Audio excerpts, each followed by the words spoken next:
Doctor గారు, skin allergies, తామర లాంటివి వచ్చినప్పుడు ఎదుటి వారికి సోకే అవకాశం ఉంటుందా? మీరు చాలా మంచి క్వశ్చన్ అడిగారండి. ఎందుకంటే ఈ ఫంగల్ ఇన్ఫెక్షన్ అనేది ఒక 100 మందిలో 30 నుంచి 40% మనకు చూస్తూ ఉంటాము. ఈ ఫంగల్ ఇన్ఫెక్షన్ అనేది ఒకరి నుంచి ఒకరికి చాలా తొందరగా కాదు, కొద్దిగా మనకు స్ప్రెడ్ అవ్వడానికి ఉంటుంది. ముఖ్యంగా ఏంటంటే హాస్టల్లో చదివే పిల్లలకు వీళ్లకు కొద్దిగా ఫాస్ట్ ఒకరి నుంచి ఒకరికి వస్తూ ఉంటుంది. అయితే ఫంగల్ ఇన్ఫెక్షన్ను డెర్మటోఫైటోసిస్ లేదా టీనియా క్రూరిస్, టీనియా కార్పొరేస్ అనేసి అంటారు. ఇది ముఖ్యంగా ఏ వయసు వాళ్ళల్లో అయినా కూడా ఫంగల్ ఇన్ఫెక్షన్ వస్తూ ఉంటుంది.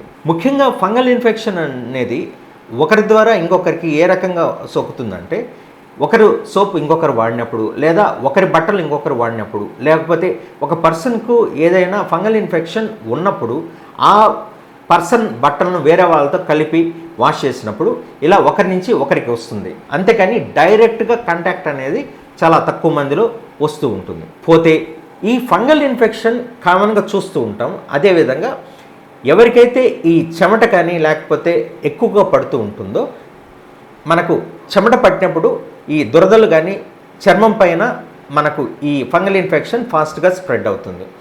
కాబట్టి ఫంగల్ ఇన్ఫెక్షన్ అనేది ఎవరికి వచ్చినా మనకు దగ్గరలో ఉన్న డెర్మటాలజిస్ట్ను కలవడం. ఈ ఫంగల్ ఇన్ఫెక్షన్కు ట్రీట్మెంట్ అనేది చాలా రకాల మందులు అందుబాటులో ఉన్నాయి. కాకపోతే ఇక్కడ ఒక విషయాన్ని మాత్రం ప్రేక్షకులు గమనించాలి.